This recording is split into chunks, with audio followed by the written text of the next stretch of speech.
welcome to Savannah Knits. This is my knitting podcast where I like to talk all about the things that I'm knitting that are bringing me joy.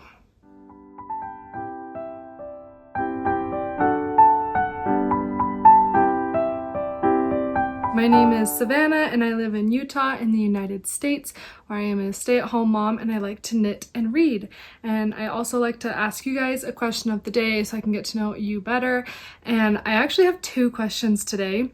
One is yes or no to mohair. Do you like working with it or not? And if so, what's your favorite brand? What's your favorite kind? Let me know. And then the second question is more of a question of what you guys want from this podcast. Obviously, I love to read, but I know that some people don't like to read, which is totally fine.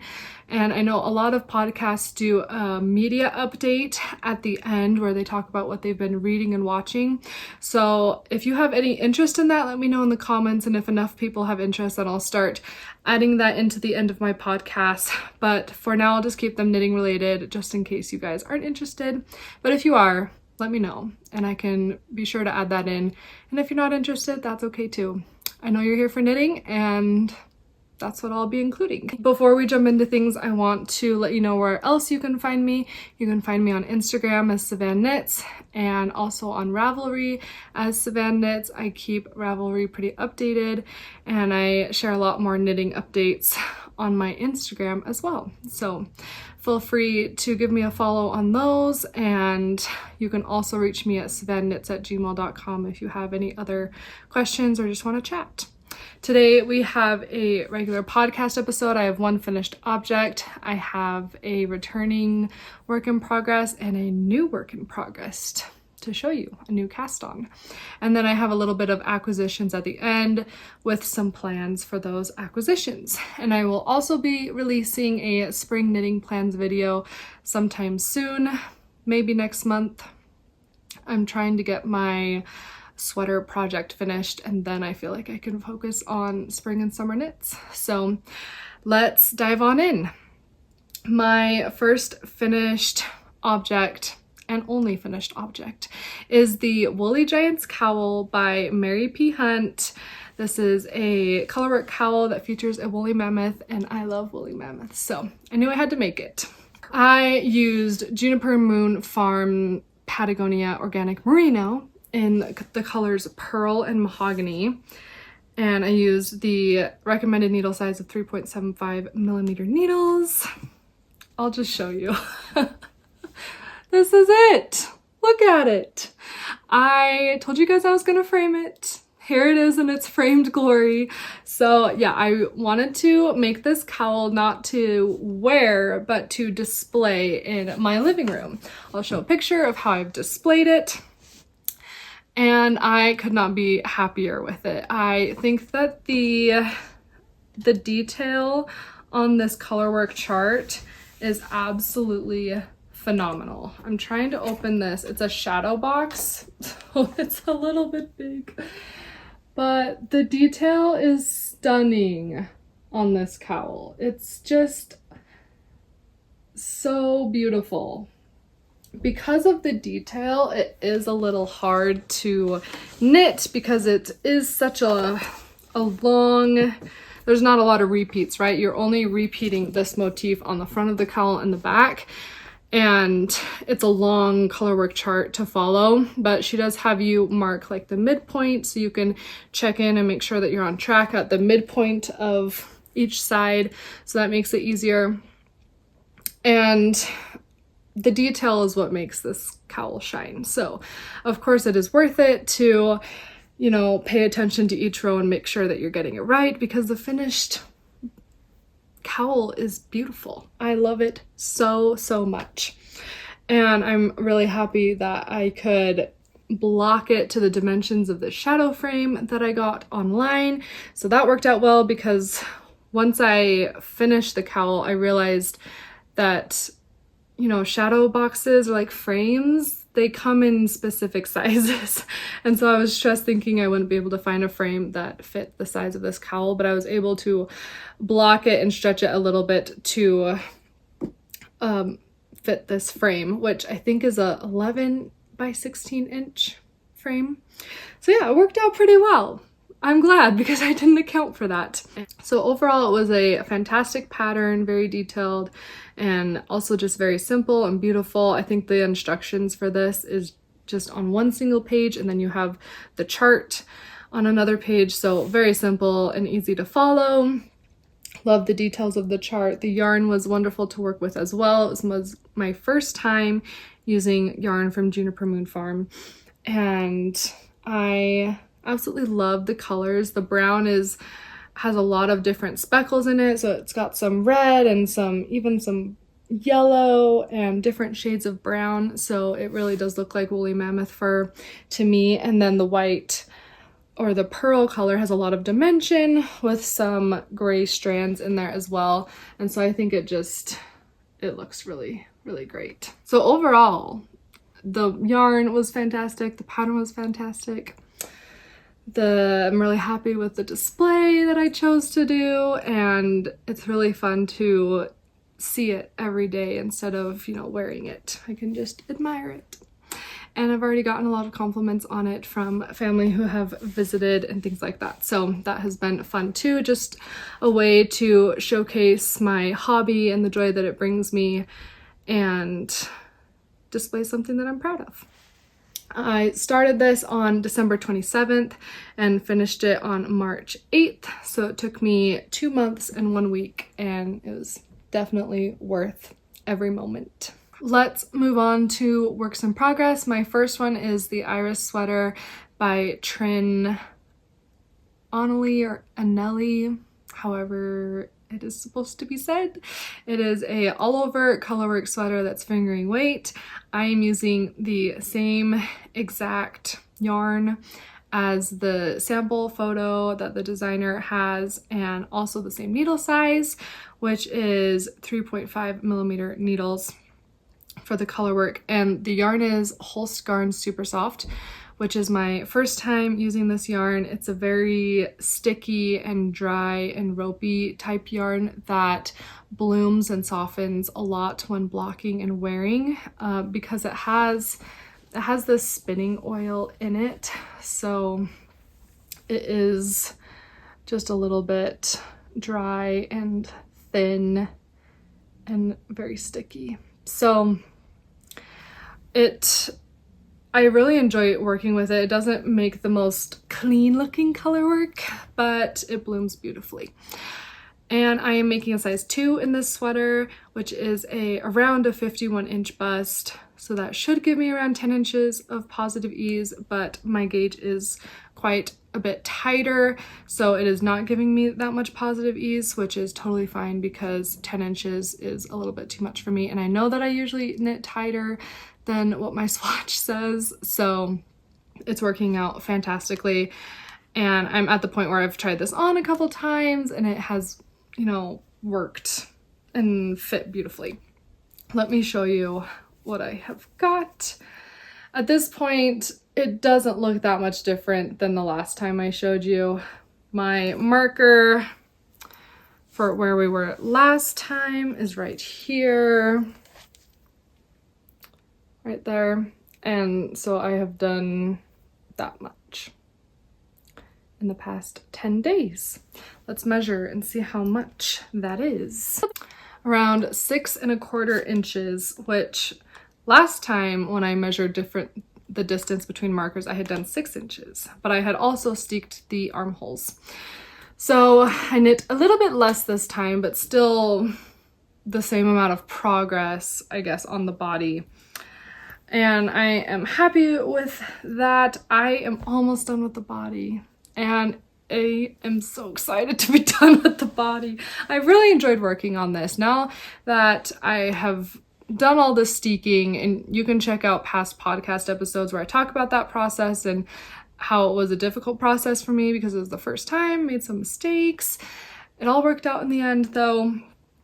Ever since then, I've just been able to work in the round, for a very long time, and I really can cruise, and I'm love knitting color work.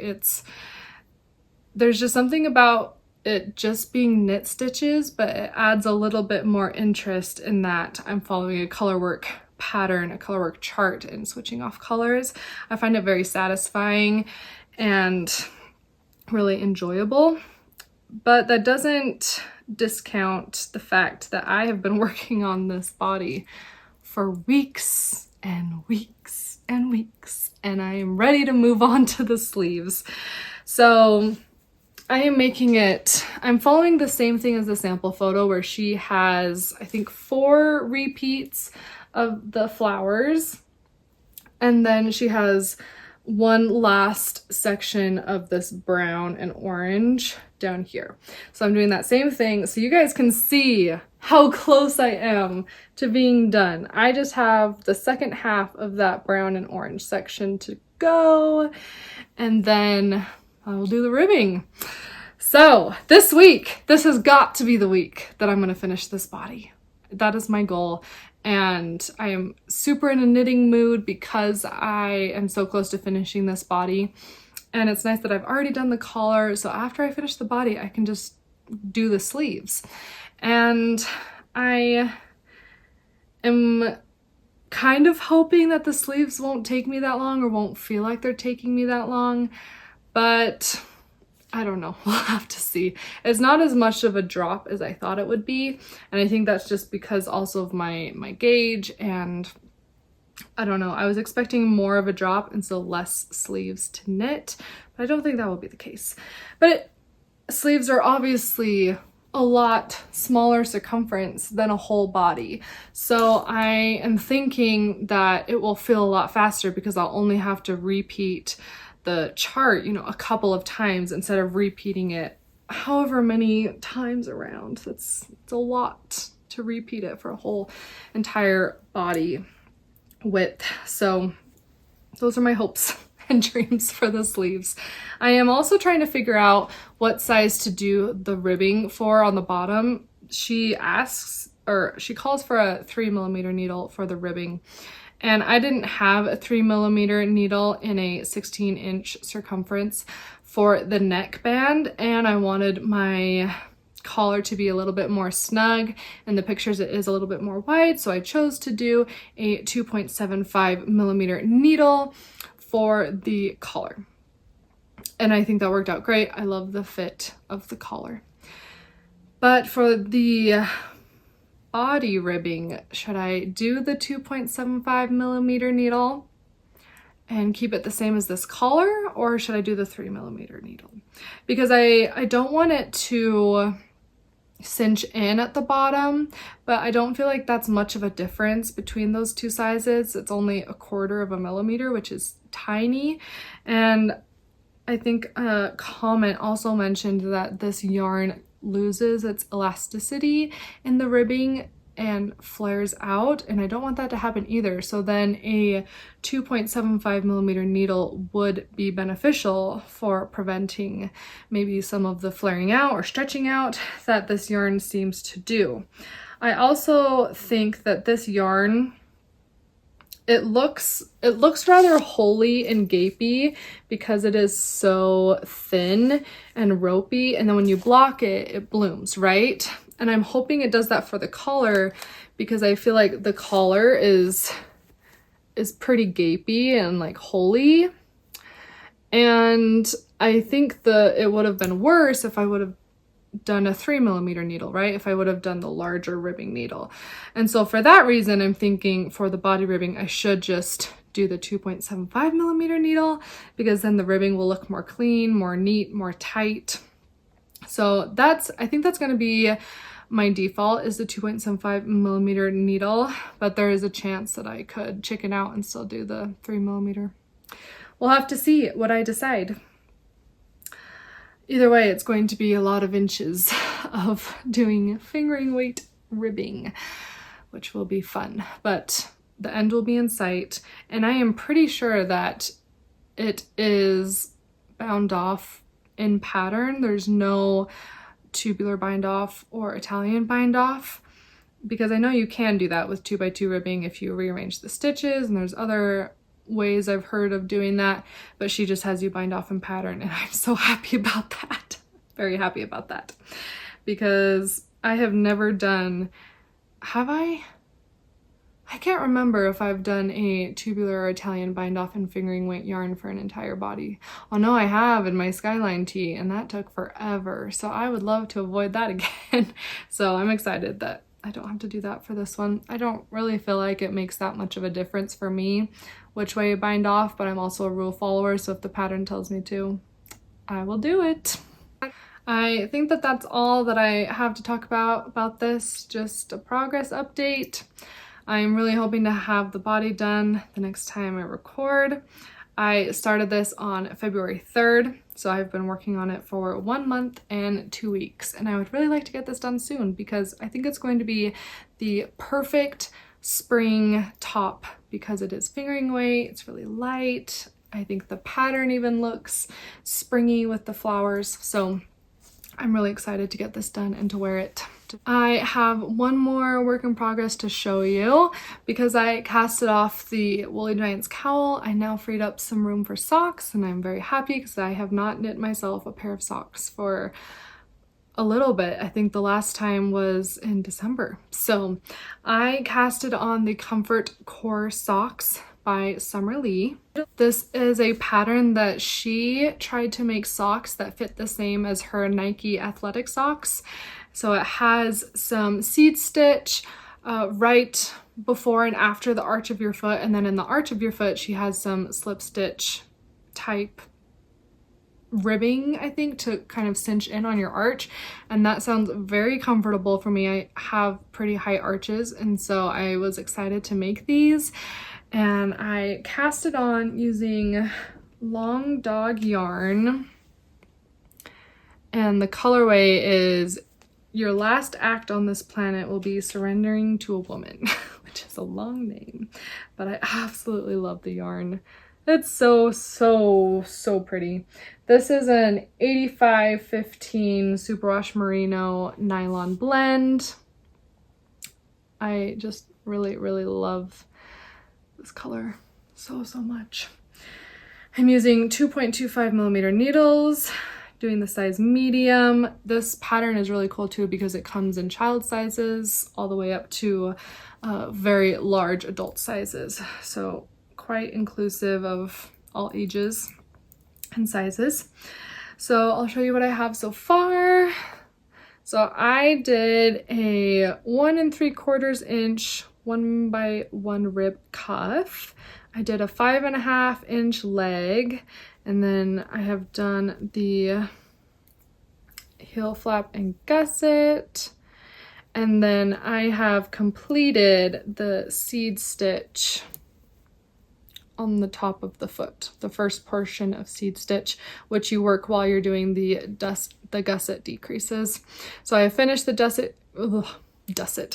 gusset decreases, and my next section that I will be doing is the slip stitch part on the arch of the foot. It was a little bit hard to figure out where to start that portion. In the pattern, she just says to start the slip stitch section when you hit the arch of your foot, and then she has a little bit of a diagram showing where the arch of your foot is, but I'm still confused, or maybe I'm just overthinking it, but I hope that it will be fine. I think I am overthinking it. I think it doesn't matter that much. So I'll just keep trying it on as I go and figure out what is the most comfortable, and I think it'll be great. I'm excited to see how these fit, and I'm imagining using these as I was gonna say I'm gonna use these as hiking socks. I never hike, but if I were to hike, I would use these socks. I mean, if I'm hiking, it's in the summer, and Utah has very hot summers, and so I would never wear a wool socks for hiking in the summer. And I know people hike in the winter here, like fall and spring, but I'm just not at that point yet because I have young kids and I don't know if they would do well. So in an alternate reality, I would totally wear these on some winter hikes, but that will not be the case.